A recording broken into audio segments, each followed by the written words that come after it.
Now see. Well, they get it was a tough series. Both clubs riding each other, doing everything to get each other's goat. A time with art.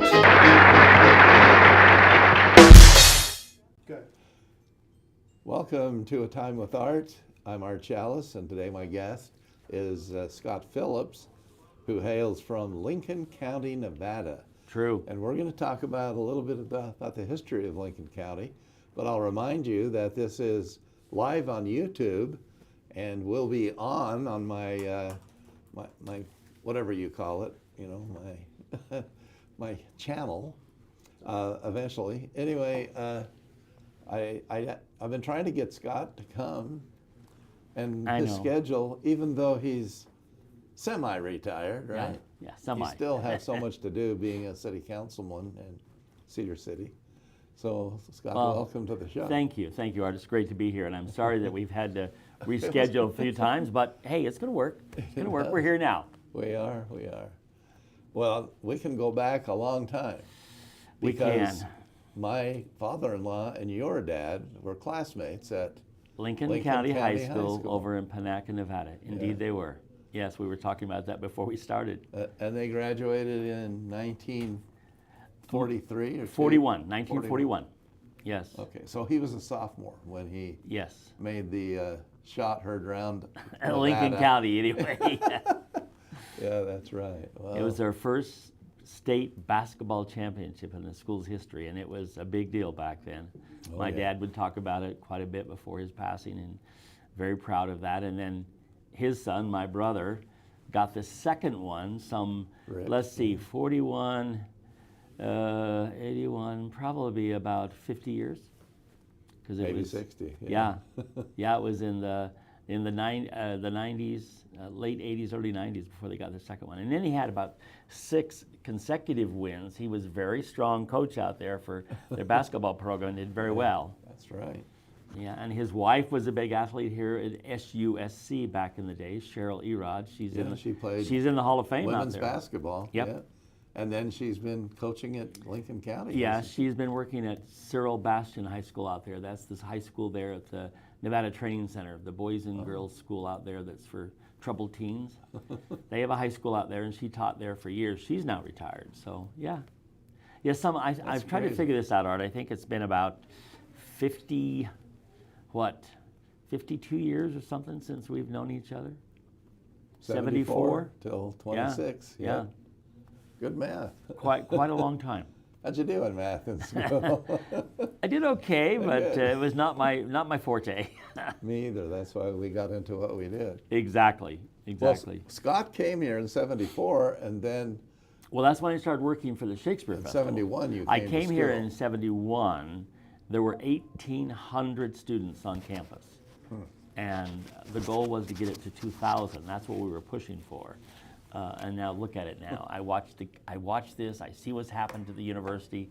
You know, I remember the old football field when it was up here on the hill behind the Electronic Learning Center, which was the library back then, and just so many changes, but all for good. I say this all the time, the only thing consistent is change. Yeah. Right? And what do people hate the most? Change. And they fight it. Because I'm not comfortable with it, right? Yeah, that's we fair. see that all the time on the city council when we have issues come up. Sure. Yeah, and the football field used to be down below, and now the music building. Yeah. And the old library. Yes. Which wasn't the old library, but it became the new library where they did the book pass. Yeah. Yeah. And my dad was the librarian at that time. For many, many years. Yeah, and then. I worked a lot with your dad when he was, because we would try and do special exhibits every year at the Shakespeare Festival, where I worked for 40 years. And he would always help us with rare books and things on Shakespeare or things related to Shakespeare's life. And we'd always go to him, and because he had the secure glass cases, and we would borrow those. We carried those things across campus over to the auditorium facility year after year after year. No, your dad was great to work with. And then your mom, gosh, she hosted at the Shakespeare Festival, I think, for, well, decades. Yeah. Decades. Well, you know, in '62, when they started it, Yeah. she was the usher, and we my brother, my sister, and brothers Yes. would set up the chairs. And it was over where the two trees are on the quad on Yeah. this end, Yeah. the north end. And they put the thing right between the trees. Right. And they built, Fred, and Gary McIntyre built that stage. That is correct. And every year they put it up They put and it take up, it down. take it down. Yeah. And one day, the wind blew so hard it blew the stage apart 3 or 4 hours before the production that night. They were going over to then across the street where the new music building is being built right now. That was the middle school back then, and they had to go over and retrieve some of the flats clear across there because the wind just picked them up and carried them. They came back, reconstructed the stage, and that went on for about 8 or 9 years. And Fred told the story that, the screw holes that started out as little screw holes got this much bigger because you take them out and put them out, and every year they finally had to say, we got to build something more permanent than this. And that's when they went out and started fundraising to build what is now the Adams Memorial Theater, which, by the way, is not named. It is not named for Fred Adams. Right. It is named for Thomas and Luella Adams, who were Grace Adams Tanner was Obert's wife, and she was an Adams from Parowan, and he wanted to do something to honor his wife and his wife's parents. So he gave a substantial donation to have that theater built. But we only built it in stages because Fred never wanted to spend money he didn't have, right? So they started with the Tiring House, which is actually the stage itself. Yeah. They still had chairs, folding chairs. About 4 years later, they got enough money to build the lower bowl, and they put the big steel beams up for what was going to be the balcony, but they didn't have the money for the balcony. So there's old photographs of people sitting in chairs, and these big steel beams are going up all around the theater. And then in 1976, they finally got the money to do the balcony and wrap around and do the roof, and they finally had it completed, and it opened and dedicated in 1977. That's when it officially got dedicated. And it still stands today. It's an historic marker. It's one of the Is it a historic building now? And they well, can't it is. tear it down? It is in the eyes of Cedar City. Cedar City has designated it that. It is not on the National Registry yet, but I know we're working on trying to get it such. Yeah. And President Benson here at the university has been very good about trying to preserve that, because that was one of her first jobs. I hired her as her first job as a little tart seller at the Shakespeare Festival back in the day. So President Benson and I go back a long way. Yeah, and my daughter and President Benson were classmates at Cedar High, and I taught them in 1010 when they came to SU. OSU, SC, yeah. Before it was SUU in turn of 91, 92. Yeah. When it became a university. And and Mindy was in my graduate classes too. Yeah. She and Dean O'Driscoll and a number of others. We have so many people working on campus who got master's degrees through the communication department. Sure. And they've gone on and done great things. I They see have. some of them on TV. I hear some of them on the radio. Yeah. And you know Amy on Fox Amy Day. 13. Oh, Amy yeah. Day. Yeah, she was here. I know she's a great gal, and her She mother is a real trooper out there in Gunnison. She's been the mayor of Gunnison for a number of years. I think she's just stepping down now, but she's helped transform that community. So, yeah, a lot of great graduates have come out of here and out of this school. So, go T-Birds. So you might know Fred Adams as well or better than anyone who's still living. Probably. I worked alongside of him, as I said, for like 40 years, and I learned so much from just watching, observing, listening. I remember I went to graduate school at Idaho State University, and I graduated, and I left early because I had all my stuff done, and there was a job opening here at the Shakespeare Festival.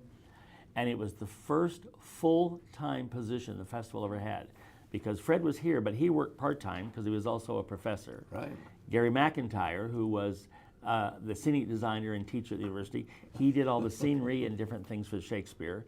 And then he had a part-time secretary, Kathy McIntyre, which was Gary's wife. Right. That was it. That was the only three, and they were all part-time. And they opened up and had a full-time position. I applied for it, and they offered me the job, and it was for a PR and marketing person. And I said to Fred, I remember this in the interview, I said, why are you hiring a PR and marketing person when you don't even have a full-time finance director or a full-time secretary?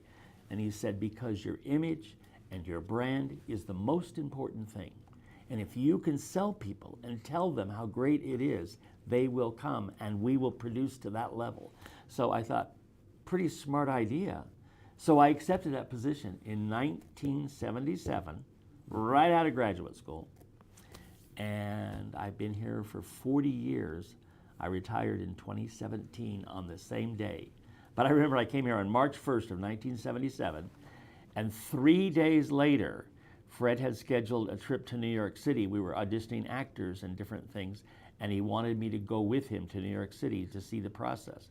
And I thought, oh my gosh, I've been working here 3 days and I'm going to New York City. Doesn't get any better. From California. Yeah, exactly. To the big. Yeah, and I remember my first contract I signed was for $8,000. And I thought, what am I going to do with all that money? Oh, how time has changed, right?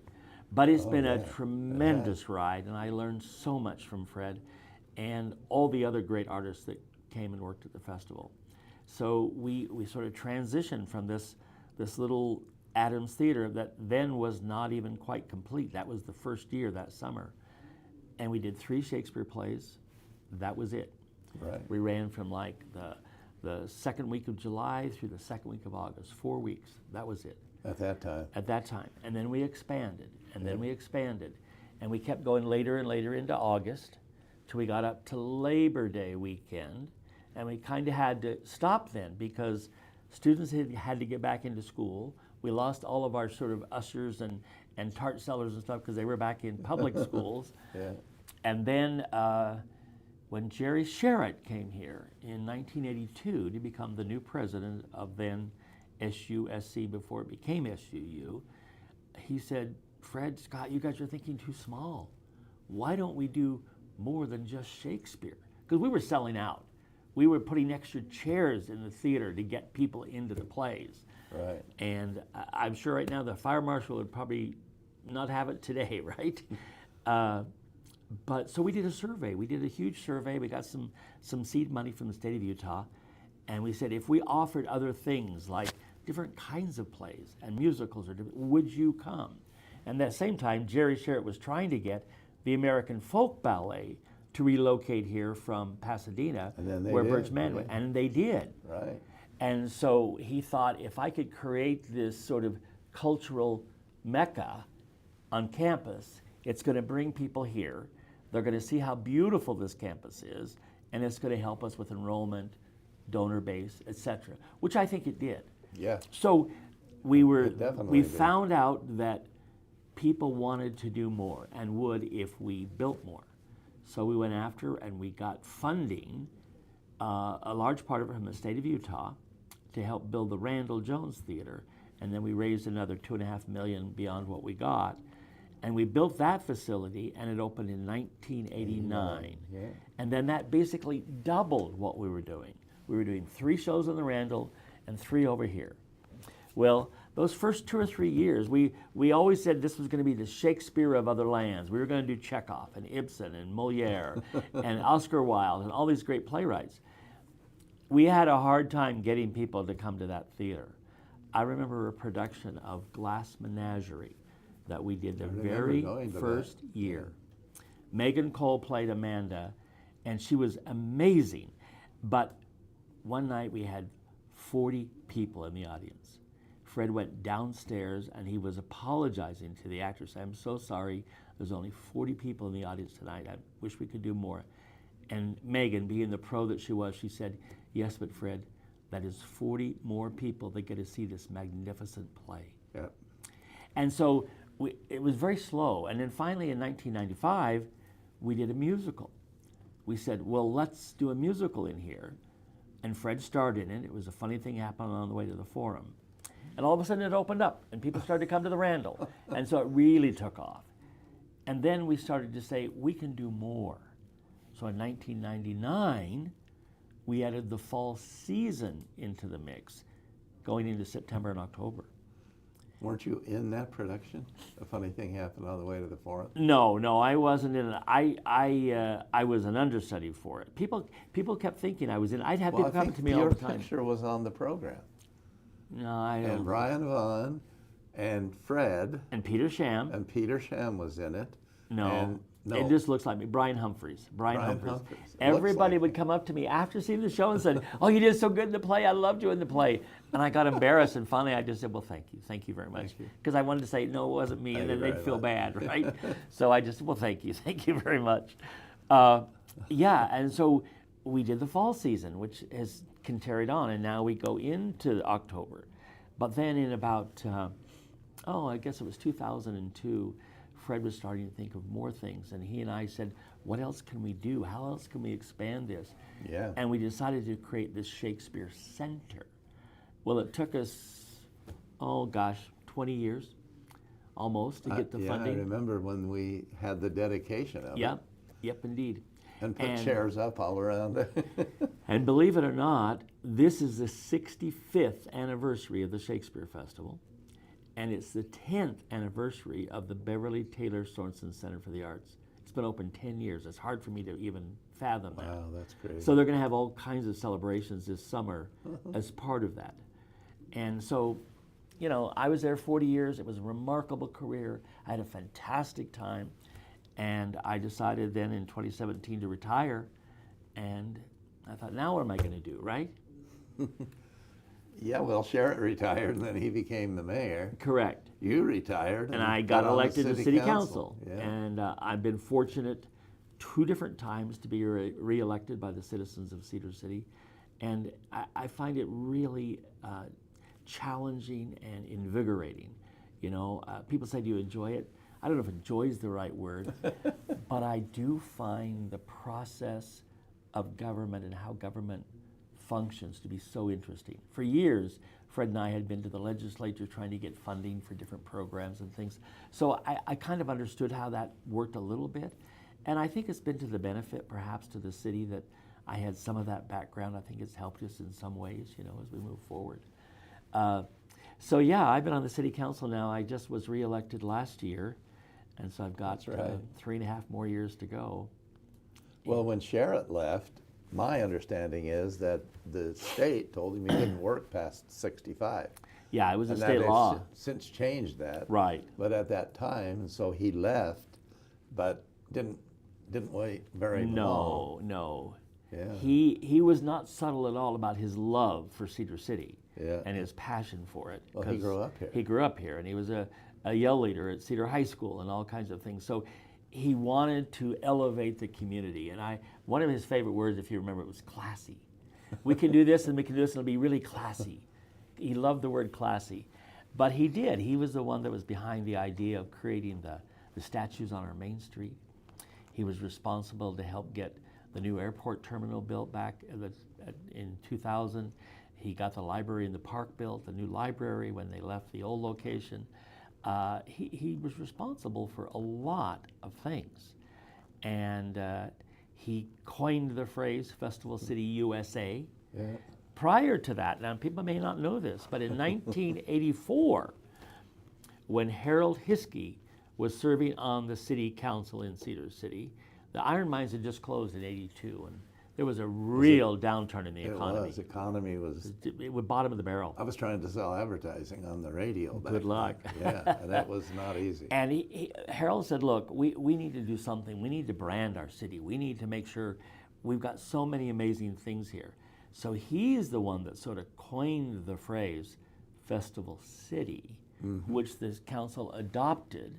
It's now on our logo, it's branded on all of our vehicles, it's everything else.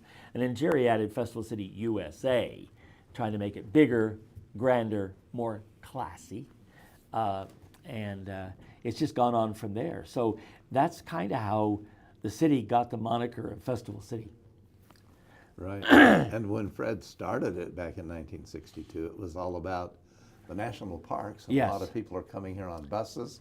Yes. And what are they going to do at night? And that's exactly right. That was what he thought. He goes, well, we'll provide some entertainment for them. Yeah. And I remember the city was not that excited Right. about, after they, a lot of the actors in those first couple of years already lived here. Yeah, they were students. My father was the king in the play within the play in Hamlet. When the first year. one, first year. 1962. Yeah, and there were students here who played like the shrew, the Taming of the Shrew. Yep. And I don't recall her name, but she was a great actress. Yeah. And those were great productions. Galen Sherritt. Galen Sherritt. That's who it was. Yes. And anyway, so you've talked about how some of those people went on Yeah. to all kinds of great careers. Yeah. And they got their foundation here They did. at a small little university. Yeah. And then they went on, in many of them. Festival City. Many of them went on to be major directors of strong theater programs at universities, at Indiana University, at UCLA, at Seattle University, all over the country. And then a lot of them, there is not a week go by that I don't turn on Law and Order and I see someone that has acted here at the Shakespeare That's Festival. in it, yeah. I know. Yeah, there's a gentleman right now that's doing, there's a revival of Chorus Line coming online, and he's one of the major leads in Chorus Line, and he acted here. It's been very successful to watch him over the years. Was it Starsky and Hutch and one of them? Yeah. Yeah. Which, Now, most people aren't going to know that. I know. Your young listeners well, are if you going to don't know who's that right? television show, yeah. Well, I got an interesting story to tell you about that. There was, in 1975, I was here, and we had what we always called the welcome thing, and all the actors came in, and all the designers, and everybody came in on one day, and then they would audition. They knew they were an actor in the company, but at that time they didn't know what roles they were playing. They had to audition for all three of the directors here in Cedar City. And then we would then, after the second day, we'd all go up the canyon to the university's cabin up there, the college cabin, and we'd have a big party while all the directors and Fred and everybody stayed down here and fought over who was going to get what actor for what role. And they had a big chalkboard back then. There were no computers. And they listed Hamlet, Taming of the Shrew, and whatever the third play was, Antony and Cleopatra, and list all the roles and say, okay, I want this actor for this, this, and this. And then, well, who do you want? I want this. And they'd go down and say, okay, you cannot all three have his person as the lead. You can't. So what are you going to give up? Like picking a baseball team on the sandlot. Kind of like that. Yeah, kind of like that. Well, it was in 75. There was an actor here. He came up to Fred after the first day and said, Mr. Adams, I'm sorry, but I need to be released from my contract. I've got to get out of my contract. And he said, why? And he said, well, because there's a film offer in LA, and I've been offered one of the major roles in it, and I'd like to take it if I can. And he said, and Fred said, okay. I mean, he agreed to it. He wasn't happy, but he agreed to it because he wanted this young man to be able to have a career, right? Yeah. So he left. He was only here one day. It was Mark Hamill, and the project was Star Wars. Yeah. And That's right. in 1976, Mark Hamill Was in it. was in the screen as, Luke Skywalker in Star Wars. And he was here, but he never acted because he left this moment he got here because he had this contract in LA. But he was here. That's he what was here. matters. He was here. Yeah, exactly. So those kind of things happen all the time, And that's okay. That's what it should be. That's how it should go. Well, it's like Southern Utah University has been a university that is a starter university for a lot of other venues that people can go to. Sure. And the festival is one of those. Yeah, it started out as an offshoot of the theater program because, as you said, Fred and Barbara had this idea. Barbara was his fiancée at the time, later his wife. Mm-hmm. And your mother and father were their witnesses when they got married in the St. George Temple, where they eloped. I don't know if you can elope to a temple, but they did. But they all got their start here. And we talked a little earlier. I wanted to tell any of the listeners and viewers that if you're in the Cedar City area, sometime go down to 100 West, directly behind Bullock Drug Store in that parking lot, right on the park strip. There is a historic marker there, because that is the location of the Fluffy Bundle Laundromat. That's where it used to be. I always thought that was fictional. No, That he made that up. Fred made it up. Yeah, you wondered, but no, it is true. There was one, and that's where they were sitting one night, each of them doing their laundry, where they sort of hashed up the idea of a Shakespeare festival. What could we do? As you said earlier, people are here for the parks, but it gets dark, and what do you do in the national parks when, you look at the stars, but beyond that, what do you do? And he said, we should do some plays. Shakespeare Under the Stars. Yeah. And so for years they did that, and that was the moniker, Shakespeare Under the It Stars. was, yeah. But there is an historic marker. People need to go read that. That tells you the early beginnings. So go down today and check it out on 100 West, behind Bullock's. Okay, so that's where well, there's a big telephone pole there, and they've got the yellow things around so people won't run into it.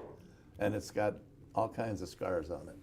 But those buildings are named after some of those city fathers that Sherritt wrote his history about. You're talking about on Main Street? Yeah. Oh, yeah. And behind it, Yeah. in the back part of Bullock's Drug, because the Yeah. back entrance Yeah. is where most people go in. Yes, it is. Yes, Yeah, it is. nowadays. Well, that's interesting because one of my goals, I don't know if we'll get it accomplished because it's going to be millions of dollars, is I want to work with the business community, with the city, and I want to try and get all of those power lines buried over there on West Main because I want that to become a pedestrian walkway. I would love that to be a much more inviting place so people, your back of your building should Yeah. be just as attractive as your front of your building because that's where all the parking is located.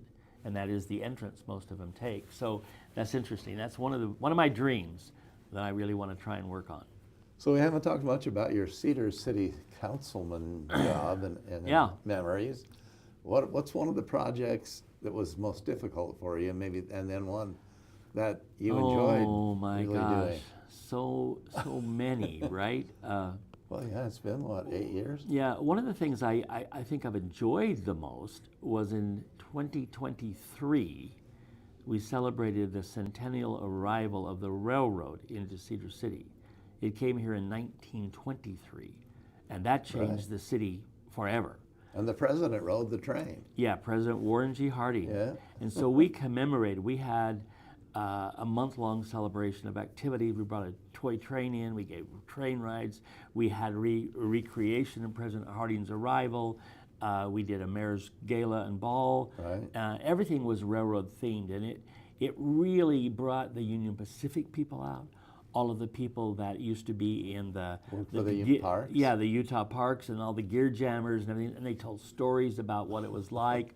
In fact, one gentleman was telling us a story. He was a gear jammer. That's what they call the drivers, because of the gears and everything else. And he was coming down the canyon. They had an itinerary of what they did and where they were going to stop and where they were going to go, and they had a full itinerary. And they said, and then on our way down, we'll be stopping at the historic Rock Church in Cedar City as we make our way back in towards the garage and down towards the train depot. And they got there, and they were coming down the canyon pretty darn fast. They went right past the Rock Church, around the corner, and one of the tourists said, "Hey, we were supposed to stop at the Rock Church. You didn't stop there." She said, "I know. I haven't had brakes for the last 8 miles, and I was just praying we came into town, and we had to get around the corner so I could get to a level spot to stop." So there was, so they didn't get a chance to see the Rock Church. The church. But there's so many stories like that, so many. Over on 100 West, where the Cedar Post Pawn Shop is, that was the original commissary, because the railroad tracks went right by there. And that's where they unloaded all the produce and all of the food and all of the luggage and everything. And then they had big refrigerators downstairs, and they put them in there because then they decided, okay, these groceries are going to Bryce Canyon, these are going to Grand Canyon, these are going to Zion, and they had to put them on different places and different trucks to take them up the mountain and down the places. So amazing. Just amazing operations. But it brought the world into Cedar City when the railroad came. So that was one of the most enjoyable things. One of the things that might have been the most difficult, well, water and water exploration is just extremely difficult, very hard, and very expensive. And now we hardly have any in the mountains. this Yeah, year. we've had a horrible winter. We're going to be facing some serious It's been a restrictions. beautiful spring. Yeah, a very early spring, Yeah. unfortunately. Temperatures way higher than they should be, but that's Mother Nature. What do you do, is, right? yeah. The most joyful thing beyond the celebration is just meeting the people that come to City Council, the people that are involved in the community, people that are concerned. I tell this to all the people. When people come to City Council and they're upset about something, whatever it is, you owe it to them to give them your 100% attention. Because whether it's picking up my garbage or you didn't do this or whatever it is, that is important to them. Yeah. And you owe it to them to listen to it and say, well, we'll get behind that and see what we can do to help you, you know. But it's hard. The city is like the university. It's a big machine, right? And sometimes the wheels turn slow. It's like a big battleship, and it's there, and you got to turn course, but you can't turn on a dime. It's going to take a little while to recorrect or reorchestrate. I'm excited about some of the things that we've been able to do in recreation. We've done some wonderful things with some more trails. Pickleball courts. In fact, we're looking at maybe expanding and having more because it's so popular out there all the time. And the same thing here with the university. I see people on there at midnight playing pickleball out here at the courts, right? But I think the frustration comes in that Cedar City has been discovered and Iron County has been discovered. And we all know why. That's why we're here. It's beautiful. It's breathtaking. The people are genuine. There's a real warmth and a sense of community here. Well, it's been discovered. So the hard part is, how do you hang on to that uniqueness, that charm, that family center, and yet still grow? That's the difficulty. Yeah. And then keep up with all the infrastructure and the needs of it. We've got traffic problems. We've got to figure out how we can get some of that traffic off of Main Street. We're working on a project right now. I was going to ask you about that, because we've got an exciting project. I won't solve all of it, but over by the golf course, and you know where our golf course is located here in Cedar, we are going to be opening up, they're working on it right now, the road of 200 West that goes along where the Paiute tribe offices are and things, all the way up to the golf course, and then we're continuing on to the north over towards Fairway Drive, where the old movie theater used to be, the outdoor movie theater. And so it is contiguous. At least from that point, you can come all the way down and come over the bridge and follow 200 East, at least to 4 South. Now, if you go any further, you're going to run into somebody's home, so that's not a good thing. Back in the 50s and 60s, I don't know, Brigham Young had it right when he had the grid system for the streets, and then we get developers and say, oh, I want to create a cul-de-sac, and I want to do this, and so the grid system got all messed up. For sure, yeah. So when that whole Monterey Drive area and all that got created, it kind of stops there. Eventually, our plan is there's a piece of property on 1600 North out by Jones Paint and Glass. And we're going to try and purchase that and open it up. And so we connect Wedgwood. So pretty soon you'll be able to go all the way from 2nd East out there on the north end of town, the new restaurant out there, all the way down to 4 South and never have to get on Main Street. It'll probably be 2 years, 3 years away, but we should have that. But now we need to find an alternate route over on the west side. Let's see, 3 years, 79, 80. I'll still be there. Well, you're looking at your age. You can still get to the golf course. Just take your golf cart and you'll be fine. Well, there are places in Atlanta, Georgia, where people ride around the trails in golf carts. Yeah, they do. And they go from their homes to the stores that are connected. I think they're looking at some of that kind of development on the south end of town, down at the trails that they're building right now. They're hoping to get some commercial tenants and anchors there, but then they do have a series of trails, so people can go to the grocery store or go to a professional office, a doctor, whatever it is, and then go back home without ever having to get on a main road. Yeah. So, yeah, years and years ago, I was talking to Joe Mellon, and he said, look, Scott, there's only 2 ways the city can grow. It can grow to the west, and it can grow to the south, and that's it. Because at the east, we're at the mountain, and to the north, we're into Enoch and that whole unincorporated Iron County area. So that's why you're seeing that push and that growth in those directions. So I think that's the real challenge, is how do we hang on to what we love about the community and embrace it, but still handle the change that is coming. That's the real struggle. It is, and change is really, like we said, such a hard thing for people. They love it, but they hate it. You know, and it's hard on city staff as well, because they work day in and day out in the water department, the street department, the garbage department, whatever it is.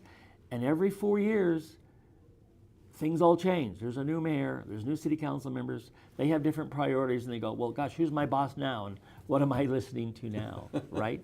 Right. So my role is to give them the resources to do their job. I don't want to do their job. They're the pros at what they do. I just want to help them do it.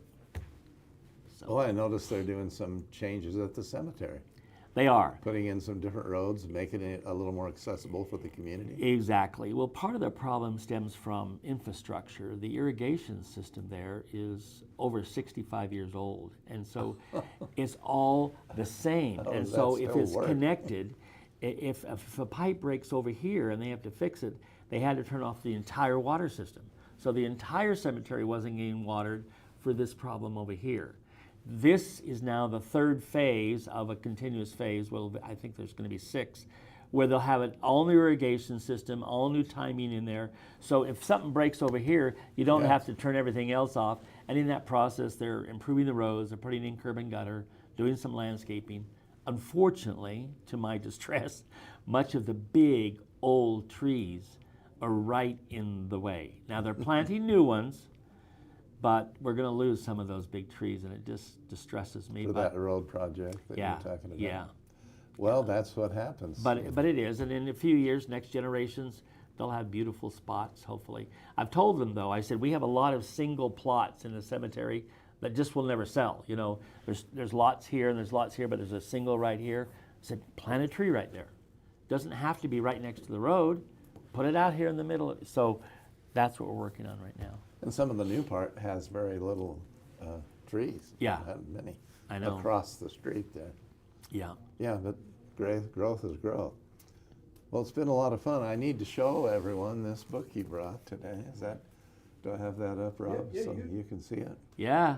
This is a history of the families, The early settlers of Caliente. Caliente, Nevada. And you have in-laws that are in that book. My father-in-law's mom and dad are in there. Correct. And if you go to Little America, and I think those those pictures are still on the walls. The mural things. The murals there. And go look at the one where they're celebrating the beginnings of Little America out in Wyoming. And they had, when they opened it, they had a big dinner there. Yeah. And my wife's grandma and grandpa are in that picture. Oh my God. And I showed George that, and he goes, "Oh, that can't be them." I go, Sure enough. There is no one that looks like George Sr. And he, you know, that's some of the things that are so great about it. And anyway, if you ever go to Little America, check it out.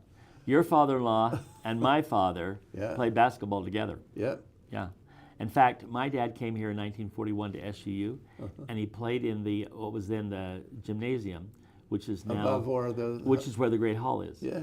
Now, that was the basketball. Well, when I was going to school, we had dances in there. Yeah. And that was a great move when they fixed the Great Hall. Oh, absolutely. That was a Jerry Sheriff. Yeah, that was. And now the Centrum, he got that, which is now the AFEC. Yeah. And I remember calling the first game in there in 1980, the winter, actually December of 84, 85. Yeah. And that's when they first moved basketball in there. And that's when 2 years later, that's when the Russian gymnasts came here and they did the big exhibition in what was then the Centrum, now the AFEC. Yeah. So many changes, and Jerry was a mover and a shaker, but President Benson's the same way, moving in very quiet, productive ways to get things accomplished. And then he started the Utah Summer Games, which is having its 40th anniversary this year. I was at that first meeting. At that, well, it's not, it's a real estate building now, but it was a restaurant, and that's where they held it. I got to tell you a funny story about numbers. I know we got to wrap up here in a minute, but it's the Shakespeare Festival's 65th anniversary. Yeah. It is the 10th anniversary of the Beverly Center. It is the 40th anniversary of the Utah Summer Games, and we are celebrating America's 250. You total those up, and it comes to 365. So it's like in a year. This is truly Festival City, USA. There you go. There you go. Yep. That's a great moniker for sure. Well, there are a lot of things we could talk about. Indeed. But I remember going to the festival as a young man on my bicycle after I played senior league baseball up here where the ballparks are still. Yeah. And I would ride my bike home, and no one was there, so I knew where they were, at the festival. And so I would ride down and come down 300 West, park my bike, and walk across the quad and climb up in the trees and watch the productions. People did that a lot. There must have been a lot of people in those trees over the years, because I've heard this story so many times from different people, right? Well, and you know, it's true though, but this was clear back. I've probably been to at least 1 or 2 productions every year. Yeah. since 1962 Yep. because of my parents' involvement and then getting to know Fred and Yeah. you. And I have videotapes of the old feed that they used to have in the old high school building where the old gym was, Yeah. where you had to eat with your fingers. Really? And I filmed that. And I have it, but I don't have it. Oh, the feast. You're talking updated, about the the feast. Yeah, feast. yeah. And Yeah. the king and queen were there, and they, yeah. And you had the salt keeper that Yeah. brought the salt to your table. Yeah. Those were fun times. And Doug Baker did that a lot of years. He was our Yeah. feast maker there. That's true. So many incredible things that happen on this university and in this town. And they still have some of the photos, don't they, in the basement of the original library? Yeah, they do. They still have. And then the Shakespeare Festival has a portrait gallery, Yeah. which they, fortunately, the very first year, they had the good sense to take some portraits, some photographs. From all the We actors, have yeah. from all the actors from day one, and then it goes 65 years, they've selected a photograph from each of the seasons to sort of highlight that season. So yeah, we've had some incredible experiences. In fact, real shortly, just in the year 2000, we got the Tony Award for America's Outstanding Regional Theater in little old Cedar City. We went to New York City, Radio City, Rockefeller Center, and received the award. It was just amazing. And I remember watching that on television. Yeah, it was on television. Everybody said it's going to be on. They're winning a Tony, you know. Yeah. And that was an incredible thing. And then we back had a then. remarkable experience coming back. The only thing I would highlight is Fred said, and I agreed with him, everybody in this community helped us get this Tony Award. It isn't just me. So when we got back here, there was a huge party in the Adams Theater, and we passed the Tony hand to hand to hand. I'll bet you 2,000 people were here and touched that Tony. Yeah. And it arrived up on the stage because all of them helped get the Tony Award. That was really exciting. That's amazing. Yeah. Well, thanks for your history. Thank you. Thanks for inviting and your me. lessons of all about this happened. We need to do it again. There's a lot more stories. A lot of stuff that haven't been covered, but I appreciate you coming, Scott. Well, thank you for the honor. Thanks I for your appreciate it. friendship over the years. It's been a long time You bet it since has. we first met. What, 60 years ago? Yeah, almost. And Almost. we're still here. Yeah, I don't know how it's possible. We're only 49. Well, that'll wrap up this podcast here on YouTube and on Thunder 91.1 in Cedar City. And also remember that you can watch this podcast on YouTube when it's there. And thanks for being here, Scott. I appreciate it. Thank you, Art. Appreciate Good to see you, and good to talk about Lincoln County and it. There you the go. growth of Cedar City. So thank you.